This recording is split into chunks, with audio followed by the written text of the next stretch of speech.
الحمد لله كفى والصلاة والسلام على النبي المصطفى وعلى آله وصحبه ومن سار على نهجه واقتفى وبعد. أعوذ بالله من الشيطان الرجيم. بسم الله الرحمن الرحيم. إن الدين عند الله الإسلام ومن يبتغي غير الإسلام دينا فلن يقبل منه وهو في الآخرة من الخاسرين. صدق الله العلي العظيم. மூல பிரபஞ்சத்தையும் படைத்து பரிபாலிக்கும் ரப்பல் ஆலமீன் அல்லாஹ்வுக்கே எல்லா புகழும் புகழ்ச்சியும் அல்ஹம்துலில்லாஹ். நபிமார்கள் ரசூல்மார்கள் அனைவர்களுக்கும் தலைவராக அனுப்பப்பட்ட நபிய முஸ்தபா முஹம்மது ஸல்லல்லாஹு அலைஹி வஸல்லம் அவர்கள் மீதும் அவர்களை பின்பற்றி வாழ்ந்த சஹாபாக்கள், தாபிஊன்கள், தபோ தாபிஈன்கள், சலஃபு சாலிஹீன்கள், அல்லாஹ்வுடைய அனைத்து நபியார்கள் மீதும் அவனது ஸலாத்தும் ஸலாமும் உண்டாவதாக. மதிப்புக்குரிய பெரியோர்களே, அன்புக்குரிய சகோதரர்களே, எல்லா சந்தர்ப்பங்களிலும் ரப்பல் ஆலமீன் அல்லாஹ்வை அஞ்சி பயந்து வாழுமாறு முதலாக எனக்கும் அப்பால் உங்களுக்கும் தக்வாவை கொண்டு வசியத்தும் நசிஹத்தும் செய்து கொள்கிறேன். கண்ணியத்துக்குரிய சகோதரர்களே, பெரியோர்களே, அன்பானவர்களே, சுமார் கடந்த 10 வருடங்களாக எங்களுடைய நாட்டில் ஷியாக்களுடைய ஊடுருவல் கொஞ்சம் கொஞ்சமாக இடம்பெற்றுக் கொண்டிருக்கிறது. ஷியாக்களை உருவாக்கியவர்கள் யூதர்கள். ரசூலுல்லாஹி ஸல்லல்லாஹு அலைஹி வஸல்லம் அவர்களுடைய காலம் கிபி 610ஆம் ஆண்டு ரசூலுல்லாஹி ஸல்லல்லாஹு அலைஹி வஸல்லம் அவர்களுக்கு நுபுவத் கொடுக்கப்பட்டது. ரசூலுல்லாஹி ஸல்லல்லாஹு அலைஹி வஸல்லம் அவர்கள் தௌஹீதை, ஏகத்துவத்தை மக்களுக்கு சொல்லிக் கொடுத்தார்கள். யூதர்கள் ரசூலுல்லாஹுடைய இந்த போதனைகளை கடுமையாக எதிர்த்தார்கள். அதையும் தாண்டி ரசூலுல்லாஹி ஸல்லல்லாஹு அலைஹி வஸல்லம் அவர்களை கொலை செய்வதற்கு பல தடவைகள் முயற்சி செய்து தோல்வி அடைந்தார்கள். ரசூலுல்லாஹுடைய மனைவி ஆயிஷா சித்திகா ரலியல்லாஹு அன்ஹா அவர்களுக்கு அவதூறு சொன்னார்கள், தோல்வி அடைந்தார்கள். ரசூலுல்லாஹுடைய காலத்தில் யூதர்கள் ஃபித்னாக்களை, குழப்பங்களை உண்டாக்குவதற்கு பல ரீதியில் முயற்சி செய்தார்கள். அனைத்தும் தோல்வியில் முடிந்தது. அதற்கு பின்னர் அபூபக்கர் சித்திக் ரலியல்லாஹு அன்ஹு, உமர் ரலியல்லாஹு அன்ஹு இவர்களுடைய ஆட்சி காலமும் முயற்சி செய்தார்கள், தோல்வி அடைந்தார்கள். அபூபக்கர், உமர் ரலியல்லாஹு அன்ஹுமா ரசூலுல்லாஹ் சொன்ன ஃபித்னாக்களை பயந்தார்கள். பயந்து ஆட்சி செய்தார்கள்.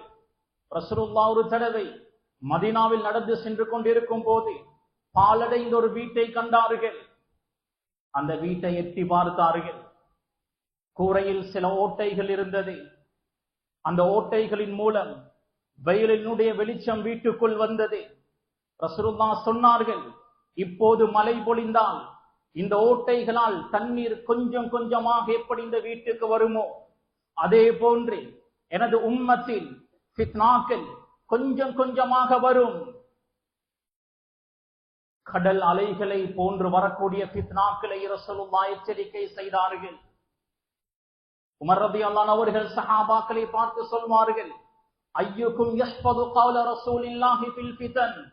ஃபித்னாக்கள் சம்பந்தமான ஹதீஸ் உங்களில் யாருக்கு பாடம்?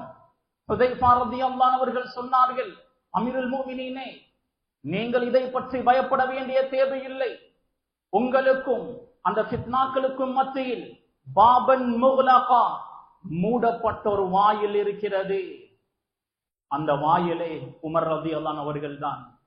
உமர் ரலியல்லாஹுடைய வஃபாத்துக்கு பின்னர் தான் எல்லா ஃபித்னாக்களும், எல்லா ஃபசாதுகளும் உருவாகியது. உமர் ரலியல்லாஹு அன்ஹு கம்பீரமான ஆட்சி. உஸ்மான் ரலியல்லாஹு ஆட்சி காலம் வருகிறது, மிருதுவான ஆட்சி. உஸ்மான் ரலியல்லாஹு ஆட்சி காலத்தின் போது கடிதங்களை எழுதி சீல் அடிப்பார்கள். உஸ்மான் ரலியல்லாஹுடைய கரத்தில் ஒரு மோதிரம் இருந்தது. அந்த மோதிரம் காணாமல் போனது, கிணற்றில் விழுந்தது. கிணற்றில் உள்ள முழு தண்ணீரையும் எடுத்து தேடினார்கள், கிடைக்கவில்லை. இந்த செய்தியை ரகசியமாக வைத்திருந்தார். முனாஃபிக்குகள், யூதர்கள் இதை பற்றி தெரிந்து கொண்டு ஒரு கடிதம் எழுதினார்கள். அந்த கடிதத்தில் அபூபக்கர், உமர் ரலியல்லாஹுடைய காலத்தில் மூத்த சஹாபாக்கள் பெரும் பெரும் பதவிகளில் இருந்தார்கள். அந்த சஹாபாக்களுடைய பதவிகளை பறித்து ஒரு கடிதம் எழுதினார்கள், வருத்தமான் எழுதினார்கள். உஸ்மான் ரலியல்லாஹுடைய மோதிரத்தை போன்ற ஒரு மோதிரத்தை செய்து சீல் வைத்து நாலா பக்கம் அனுப்பி வைத்தார்கள். எல்லாரும் கோபப்பட்டார்கள், கொதித்தெழுந்தார்கள். உஸ்மான் ரலியல்லாஹு இப்படி செய்து விட்டார்களே. உஸ்மான் ரலியல்லாஹு அவர்கள் இந்த கடிதத்தை எழுதவே இல்லை, அவருக்கு எந்த ஒரு தொடர்பும் இல்லை. இதனுடைய வெளிப்பாடு, சில வாலிபர்கள் உஸ்மான் ரலியல்லாஹு அவர்களை கொலை செய்வதற்காக வந்தார்கள். ரசூலுல்லாஹ் எச்சரிக்கை செய்த ஃபித்னாக்களில் முதன்மையான ஃபித்னா கத்லு உஸ்மான், உஸ்மான் ரலியல்லாஹுடைய கொலையில் இருந்து ஆரம்பிக்கிறது. கண்ணியத்துக்குரிய சகோதரர்களே, அலி, முஆவியா ரலியல்லாஹு அன்ஹுமா இருவர்களுக்கு மத்தியில் சிறியொரு மனக்கசப்பு இருந்தது. அதை ஊதி பெரிதாக்கியவர்கள் யூதர்கள். அப்துல்லாஹ் இப்னு சபை வளர்த்தெடுத்தவர்கள் யூதர்கள். ரசூலுல்லாஹ் ஆட்சி செய்யும் போது மதீனா ஆட்சி பீடம். அபூபக்கர், உமர், உஸ்மான் ரலியல்லாஹு அஜ்மஈன் மூன்று சஹாபாக்களும் மதீனாவை ஆட்சி பீடமாக அமைத்து ஆட்சி செய்தார்கள். அலி ரலியல்லாஹு அவர்கள் ஆட்சி பீடத்தை கூஃபாவுக்கு, ஈராக்குடைய தலைநகருக்கு மாற்றினார்கள். தகுந்த காரணங்கள் இருக்கிறது. கூஃபாவில் ஷியாத்து அலி, அலி ரலியல்லாஹு அவர்களுக்கு ஆதரவாளர்கள் நிறைய இருந்தார்கள்.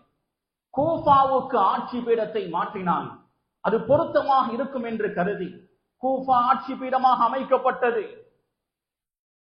யூதர்கள் இதை அவர்களுக்கு சார்பாக பயன்படுத்திக் கொண்டார்கள்.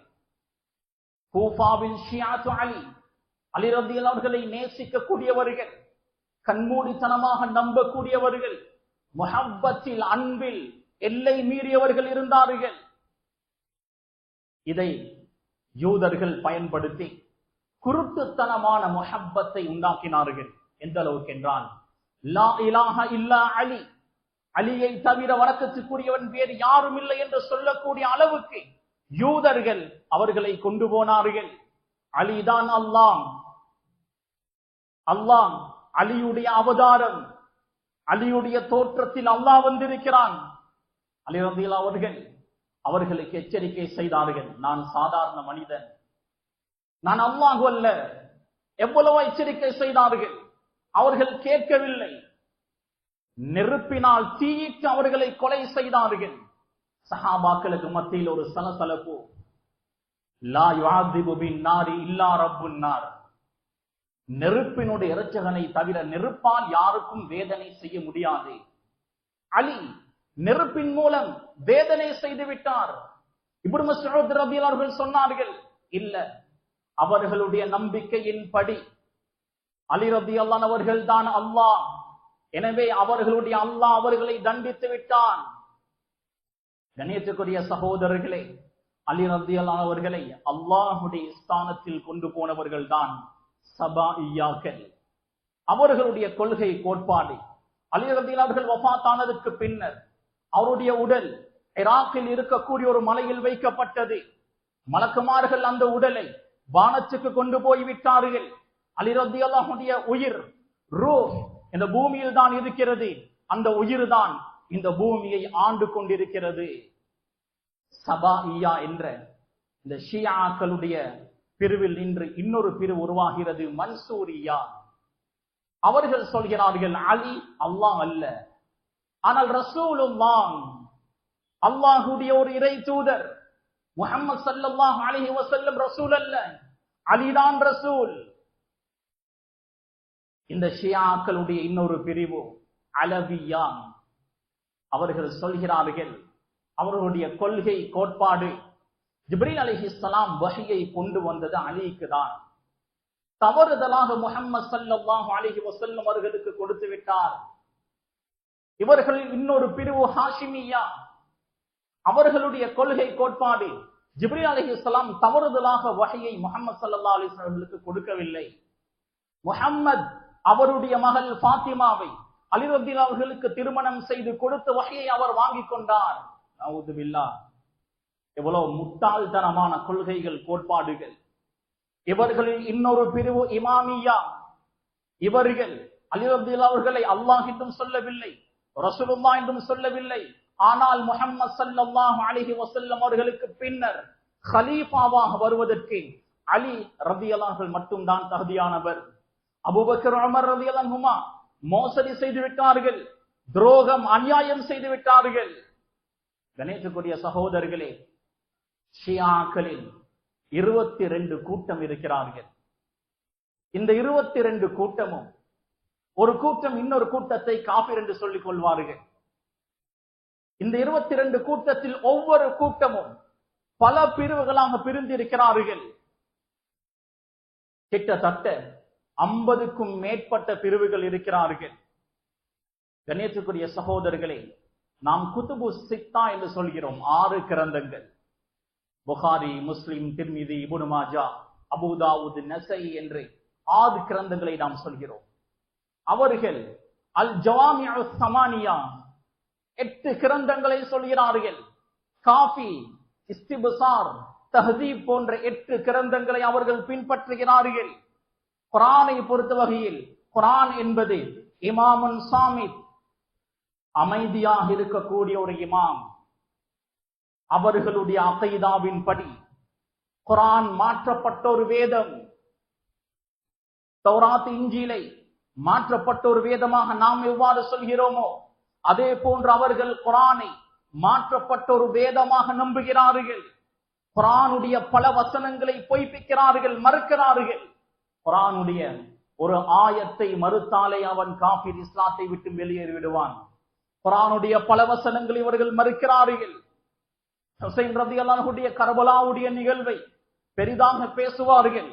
முஹர்ரம் வந்தாலே 10 நாட்கள் முடியும் வரை கர்பலாவுடைய நிகழ்வை பற்றி அதிகம் பேசுவார்கள். வெட்டி கொள்வார்கள், குத்தி கொள்வார்கள், இரத்தம் வடியும். சொல்வார்கள், கர்பலாவில் ஹுசைன் ரலியல்லாஹு அவர்கள் கொலை செய்யப்படும் போது எங்களால் அவரை காப்பாற்ற முடியாமல் போனது. செய்ததே இவர்கள் தான் துரோகம். கர்பலாவை பற்றி அடுத்தடுத்த வாரங்களில் பேசப்படும் என்று நான் நினைக்கிறேன். அது நீண்ட ஒரு வரலாறு. கணேசக்குரிய சகோதரர்களே, இந்த ஷியாக்கள் அஹ்லுல் பைத் ரசூலுல்லாஹுடைய குடும்பத்தின் மீது அதிகம் நேசம், பாசம் இருப்பதாக சொல்லிக் கொள்வார்கள். உண்மையாக இல்லை. ரசூலுல்லாஹுடைய குடும்பம் என்று வரும்போது அப்பாஸ் ரலியல்லாஹு அன்ஹு, ரசூலுல்லாஹுடைய சாச்சா, அலி, ஃபாத்திமா, ஹசன், ஹுசைன் ரலியல்லாஹு அஜ்மஈன், இவர்களை தான் அவர்கள் பெரிதாக தலைக்கு மேல் தூக்கி வைத்து ஆடுவார்கள். மற்ற சஹாபாக்களை காஃபிர் என்று சொல்வார்கள். அவர்களுடைய கொள்கையின்படி அபூபக்கர் நஊது பில்லாஹ் அவர் காஃபிர், உமர் நஊது பில்லாஹ் அவர் காஃபிர். உஸ்மான் ரலியல்லாஹு அன்ஹு அவர்களை பெரிதாக அவர்கள் கொண்டாடவும் மாட்டார்கள், திட்டவும் மாட்டார்கள். காரணம், ரசூலுல்லாஹுடைய 2 மகள்மார்கள், ருக்கையா, உம்மு குல்சும் என்ற 2 மகள்மார்களை உஸ்மான் ரலியல்லாஹு அன்ஹு திருமணம் செய்திருந்தார்கள். அதனால் அதை பற்றி அவர்கள் அலட்டிக் கொள்ள மாட்டார்கள். உஸ்மான் ரலியல்லாஹு அன்ஹுக்கு ஏசவும் மாட்டார்கள், பாராட்டவும் மாட்டார்கள். கண்ணியத்துக்குரிய சகோதரர்களே, இவர்கள் அபூபக்கர், உமர், இது போன்ற இன்னும் சில சஹாபாக்களை, முஆவியா ரலியல்லாஹு அன்ஹு போன்றவர்களை காஃபிர் என்று சொல்கிறார்கள். அபூ ஹனீஃபா ரஹிமஹுல்லாஹ் அவர்கள் சொல்கிறார்கள், சஹாபாக்களை யார் காஃபிர் என்று சொல்வாரோ அவர் காஃபிர். இப்னு ஹஜர் ஹைதமி, ஷாஃபிஈ மத்ஹபுடைய மிக முக்கியமான ஒரு முஃப்தி, அவர் சொல்கிறார், சஹாபாக்களை யார் காஃபிர் என்று சொல்வாரோ அவர் காஃபிர். இமாம் மாலிக் ரஹிமஹுல்லாஹ் அவர்கள் சொல்கிறார்கள், சஹாபாக்களை தக்ஃபீர் பண்ணக்கூடியவர்கள் லைஸ லஹு நஸீபுன் ஃபில் இஸ்லாம், இஸ்லாத்தில் அவர்களுக்கு எந்த ஒரு பங்கும் இல்லை. கண்ணியத்துக்குரிய சகோதரர்களே, ஷியாக்கள் ஹஜ் உம்ரா செய்வார்கள். எங்களுடைய ஹஜ் உம்ரா போன்று இருக்காது. ரசூலுல்லாஹுடைய கபரை ஜியாரத் செய்யும் போது அஸ்ஸலாமு அலைக்க யா ரசூலல்லாஹ் என்று சொல்வார்கள். அதற்கு பின்னால் அபூபக்கர், உமர் ரலியல்லாஹு அன்ஹுடைய கபர் இருக்கிறது. அல்லாஹும்ம லஅன் ஹாதிஹில் ஜிபத வத்தாகூத், இந்த ஷைத்தானுக்கும் இந்த மோசமானவனுக்கும் லானத் செய்வாயாக என்று துஆ செய்வார்கள்.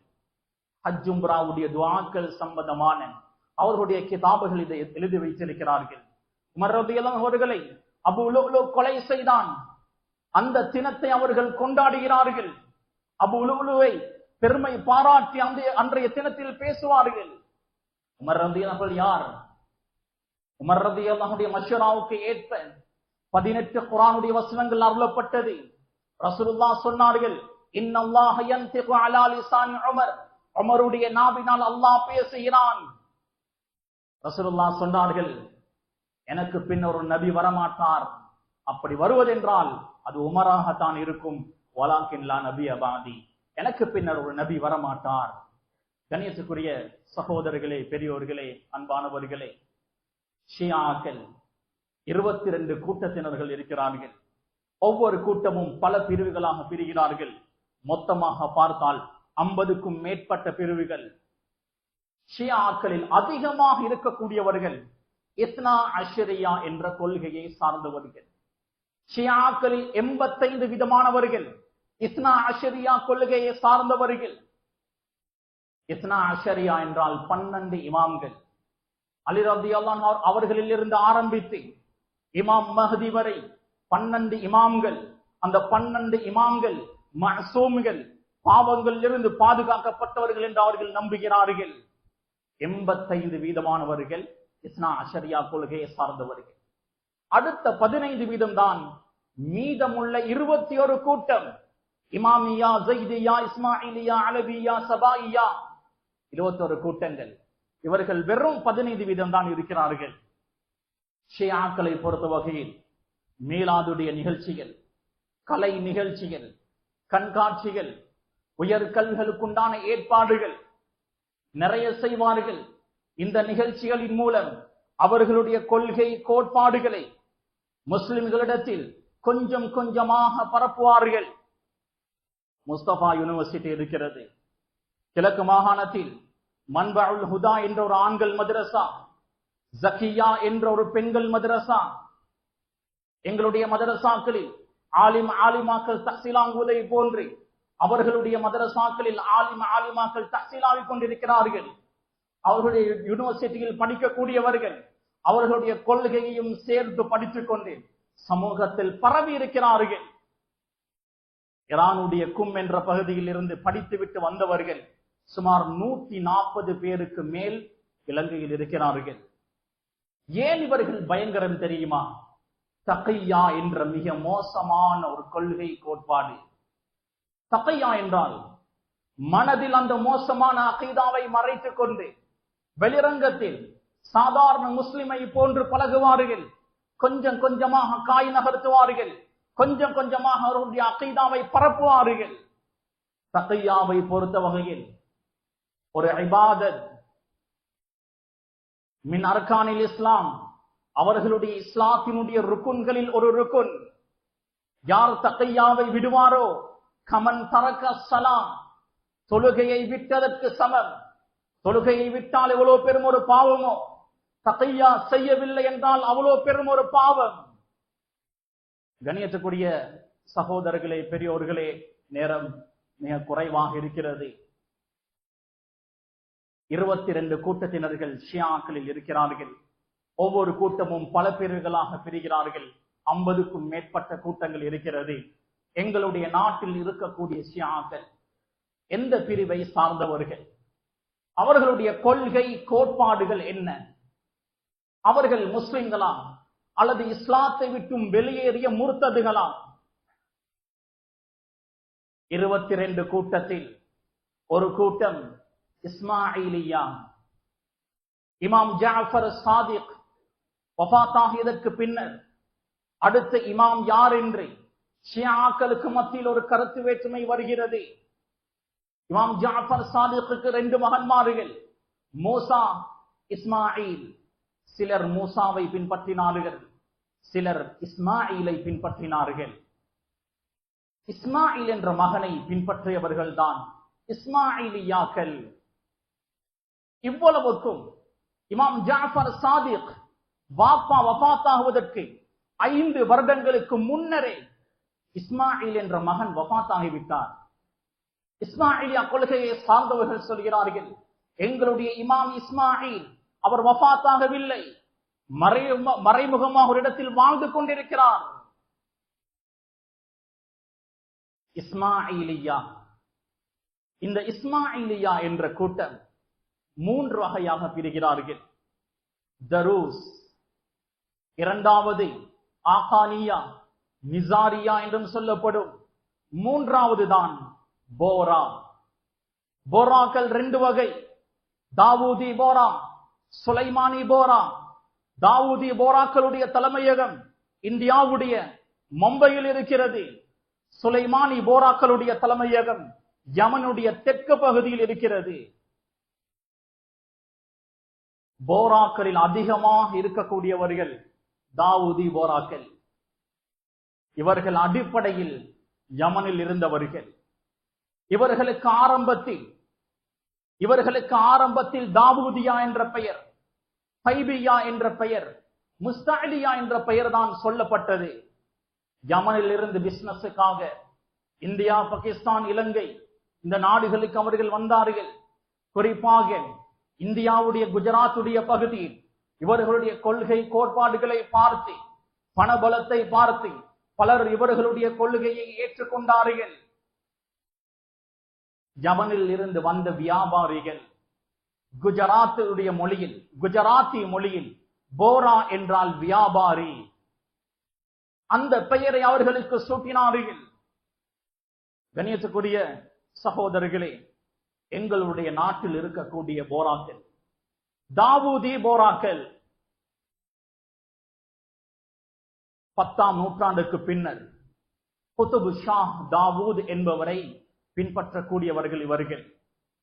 கண்ணியத்துக்குரிய சகோதரர்களே, ஒவ்வொரு காலத்திலும் இவர்களுக்கு ஒரு இமாம், ஒரு தாஇ இருப்பார். முஹம்மது புர்ஹானுத்தீன் என்ற ஒரு தாஇ அவர்களுடைய இமாம் இருந்தார். அவருடைய வஃபாத்துக்கு பின்னர் அவருடைய 2வது மகன் முஃபத்தல் சைஃபுத்தீன் என்பவர் 53வது இமாமாக தாஇயாக பொறுப்பெடுத்தார். அவர் இப்போது மும்பையில் இருக்கிறார். 2019ஆம் ஆண்டு அவர்கள் நடந்த கூட்டத்திற்கு இலங்கைக்கு வந்தார். அந்த வீடியோவுடைய காட்சிகளை நீங்கள் பார்த்திருப்பீர்கள். இப்போதைய தாவூதி போராக்களுடைய தலைவர் முஃபத்தல் சைஃபுத்தீன் என்பவர். இந்த தாவூதி போராக்கள் முஸ்லிம்களா, இஸ்லாத்தை விட்டும் வெளியேறியவர்களா? தாவூதி போராக்கள் குஃபாரிகள், இஸ்லாத்தை விட்டும் வெளியேறியவர்கள். அவர்களுக்கும் இஸ்லாத்திற்கும் எந்த ஒரு சம்பந்தமும் இல்லை. இது என்னுடைய தனிப்பட்ட கருத்தல்ல, ஃபத்வா அல்ல. ஜாமியாத்துல் அஸ்ஹர், ஜாமியா பின்னூரியா, தாருல் தேவ்பந்த் போன்ற பெரும் பெரும் மதரசாக்களுடைய தாருல் இஃப்தாவுடைய ஃபத்வா இது. தாவூதி போராக்கள் இஸ்லாத்தை விட்டும் வெளியேறியவர்கள். ஏன் இவர்களை காபிர்கள் என்று சொல்கிறோம்? இஸ்லாத்தை விட்டும் வெளியேறியவர்கள் என்று சொல்கிறோம். இவர்களுடைய அகைதாக்கள், கொள்கை கோட்பாடுகள் ஏராளம் இருக்கிறது. அதில் ஒன்றை சொல்கிறேன். இமாமுஹும் யுஷ்பிஹுல் இலாஹ வயஅலமுல் பாத்தின். அவர்களுடைய இமாம், ஒவ்வொரு காலத்திலும் ஒரு இமாம் இருப்பார். இப்போது முஃபத்தல் சைஃபுத்தீன் 53வது இமாமாக இருக்கிறார். இந்த இமாம் யுஷ்பிஹுல் இலாஹ, அல்லாஹுக்கு சமமானவர். அல்லாஹுக்கு சமமாக ஒருவரை நாம் நம்பினால் முஷ்ரிக்காகி விடுவோம். அவர்களுடைய இமாம் அல்லாஹுக்கு சமம் என்று சொல்கிறார்கள் முஷ்ரிக்குகள். வயஅலமுல் பாத்தின், அந்த இமாமுக்கு மறைமுகமான எல்லா அறிவுகளும் இருக்கிறது. இல்முல் கைப், மறைமுகமான அறிவு என்பது அல்லாஹுக்கு மாத்திரமே சொந்தமானது. யாராவது ஒருவர் எனக்கு இல்முல் கைப், மறைமுகமான அறிவு இருக்கிறது என்று சொன்னால், இன்னொருவனுக்கு இருப்பதாக நம்பினால் இஸ்லாத்தை விட்டும் வெளியேறி விடுவான். இல்முல் கைப், மறைமுகமான அறிவு என்பது அல்லாஹுக்கு மட்டுமே சொந்தமானது. கண்ணியத்துக்குரிய சகோதரர்களே, இவர்களுடைய இமாம் அல்லாஹுக்கு சமமானவர், மறைமுகமான அறிவு இருக்கிறது என்று நம்புகிறார்கள். அதனால் இஸ்லாத்தை விட்டும் வெளியேறியவர்கள். குர்ஆனுடைய பல வசனங்களை அவர்கள் ஏற்றுக்கொள்வதே இல்லை. குர்ஆனுடைய பல வசனங்களை அவர்கள் மறுக்கிறார்கள். அதனால் இஸ்லாத்தை விட்டு வெளியேறியவர்கள் உலகளாவிய ரீதியில் சுமார் 1.5 மில்லியன் போராக்கள் இருக்கிறார்கள். எங்களுடைய நாட்டில் 2500 முதல் 2600 வரை போராக்கள் இருக்கிறார்கள். தாவூதி போராக்கள். ஷியாக்களுடைய வேறு பிரிவுகளை சார்ந்தவர்களும் இருக்கத்தான் செய்கிறார்கள். ஆனால் அதிகமாக இருப்பது இந்த போராக்கள். 2019 ஆண்டு ஆகஸ்ட் மாதம் 31ஆம் தேதியில் இருந்து செப்டம்பர் 9 வரை அவர்களுடைய பெருமொரு மாநாடு நடைபெற்றது. 40 நாடுகளுக்கும் மேற்பட்ட நாடுகளில் இருந்து வந்தார்கள். 21,000 பேர் அந்த மாநாட்டில் கலந்து கொண்டார்கள். 18,500 பேர் வெளிநாடுகளில் இருந்து வந்தவர்கள். அவர்களுடைய அந்த மாநாட்டின் மூலம் இலங்கைக்கு 31 மில்லியன் லாபம். அந்த நேரத்தில் ஜனாதிபதியாக இருந்தவர் அந்த மாநாட்டில் கலந்து கொண்டார். 2007 அவர்களுடைய ஒரு மாநாடு இலங்கையில் நடந்தது. அதில் 7,000 பேர் தான் கலந்து கொண்டார்கள். இந்த வருடமும் நடக்க இருக்கிறது. கண்ணியத்துக்குரிய சகோதரர்களே, இவர்கள் மிக பயங்கரமானவர்கள். யூதர்களை விட, கிறிஸ்தவர்களை விட, மஜூசிகளை விட, ஏன் தஜ்ஜாலை விட இவர்கள் பயங்கரமானவர்கள். காரணம் தக்கியா என்ற கொள்கை, தக்கியா என்ற கோட்பாடு. இவர்கள் பெரும் செல்வந்தர்கள். பொரா என்றாலே வியாபாரி. இவர்களுடைய லாபத்தில் 5% இவர்கள் கொடுப்பது கட்டாயம். இவர்களுடைய கொள்கையில் இருக்கக்கூடியவர்களுக்கே கொடுப்பார்கள். யாரெல்லாம் பண கஷ்டத்தில் இருக்கிறார்களோ, வறுமை கோட்டில் வாழ்கிறார்களோ, அவர்களை தாக்கட் வைத்து பணத்தின் மூலம் அவர்களுடைய வழிக்கு எடுப்பார்கள். கண்ணியத்துக்குரிய சகோதரர்களே, இந்த போராக்கள் முஸ்லிம்கள் தொழுவதை போன்று தொழமாட்டார்கள். நோன்பு நோட்பதை போன்று நோக்க மாட்டார்கள். ஹஜ் செய்வதை போன்று ஹஜ் செய்ய மாட்டார்கள். எல்லாமே வித்தியாசம். சுபஹ் தொழுவார்கள், லுஹர் அஸரை சேர்த்து தொழுவார்கள், மக்ரிப் இஷாவை சேர்த்து தொழுவார்கள். 3 நேர தொழுகை தான். ஆனால் அந்த தொழுகை லில்லாஹ் அல்லாஹ்வுக்குரியதாக இருக்காது. லி இமாமிஹிம் அவர்களுடைய இமாமுக்காக இருக்கும். அவர்கள் தொழக்கூடிய தொழுகை அவர்களுடைய இமாமுக்கு. பொதுவாக முஸ்லிம்கள் தொழக்கூடிய மஸ்ஜிதில் அவர்கள் தொழமாட்டார்கள். அவர்களுடைய மஸ்ஜிதுக்கு அல் ஜாமியா ஹானா என்று சொல்வார்கள். அங்கு மட்டும்தான் அவர்கள் தொழுவார்கள். பொதுவான முஸ்லிம்கள் தொழக்கூடிய இடங்களில் அவர்களுக்கு தொழக்கூடிய ஒரு சந்தர்ப்பம் ஏற்பட்டால், அப்படியாப்பட்ட ஒரு நிர்பந்தம் ஏற்பட்டால், வாழ்க்கையில் அவர்கள் செய்த ஏதோ ஒரு பாவத்திற்கு ஒரு தண்டனையாக நினைப்பார்கள். நஅூது பில்லாஹ். கண்ணியத்துக்குரிய சகோதரர்களே, பெரியோர்களே, அவர்கள் ஜும்மாவுடைய தொழுகையை தொழமாட்டார்கள். துஹர் தொழுகை தான். பெருநாளுடைய தொழுகை 4 ரக்அத்துடைய தொழுகையாக இருக்கும். வட்டி கொடுப்பது எடுப்பது அவர்களிடத்தில் ஹலால். கண்ணியத்துக்குரிய சகோதரர்களை, சுருக்கமாக சொல்வதென்றால் அவர்கள் வேறொரு மதம். இஸ்லாத்தோடு அவர்கள் எந்த ஒரு தொடர்பும் இல்லை. முஹர்ரம் வந்தால், முஹர்ரம் 1 - 10 வரை அவர்கள் ஜாமியா ஹானாவுக்கு செல்வது வாஜிப், கட்டாய கடமை. இல்லை என்றால் அவர்களுடைய அந்த பிரிவில் இருந்து விரட்டி அடிக்கப்படுவார்கள். ஷேகுல் இஸ்லாம் இப்னு தைமியா ரஹிமஹுல்லாஹ் இந்த போராக்களை பற்றி சொல்லும் போது அவர் எழுதுகிறார், மறுமையை பற்றிய நம்பிக்கை இவர்களுக்கு இல்லை. அஜ்ர் சவாபுடைய நம்பிக்கை இவர்களுக்கு இல்லை. சுவர்க்கம் நரகத்தை அவர்கள் மறுக்கிறார்கள். கண்ணியத்துக்குரிய சகோதரர்களே, துல்ஹிஜ்ஜாவுடைய 18வது நாள் நோன்பு நோட்பார்கள். அவர்களுடைய இமாமிடம் பைஅ செய்வார்கள். சொல்வார்கள், இன்றைய தினம்தான் அலி ரலியல்லாஹு அவர்கள் பைஅ செய்யப்பட்டார்கள். பொதுவாக போரா இனத்தை சார்ந்தவர்கள் யூத மதத்தை போன்று யாராலும் அவர்களுடைய அந்த மதத்தை ஏற்றுக்கொள்ள முடியாது. யூத மதத்தை யாராலும் ஏற்றுக்கொள்ள முடியாது. அதே போன்றுதான் இவர்களுடைய இந்த போரா என்ற மதத்தை யாராலும் ஏற்றுக்கொள்ள முடியாது. ஆனால் அவர்களுடைய கொள்கை கோட்பாட்டை பரப்ப வேண்டும் என்று ஆசைப்படுவார்கள். ஆனால் அவர்களை உண்மையான போராவாக இணைத்துக் கொள்ள மாட்டார்கள். கண்ணியத்துக்குரிய சகோதரிகளே, இவர்கள் எங்களோடு கலந்து வாழ்ந்து கொண்டிருக்கிறார்கள். பெட்டாவிலும் இருக்கிறார்கள், கோல்ட் ரோட், பம்பலப்பிட்டி பீச் ரோட், அங்கு பெரும் ஒரு மஸ்ஜிதே இருக்கிறது. ஸ்ரீலங்காவில் பரவலாக கிழக்கு மாகாணங்களில் கூட பல பகுதிகளில் அவர்கள் இருக்கிறார்கள், எங்களோடு கலந்து வாழ்ந்து கொண்டிருக்கிறார்கள்.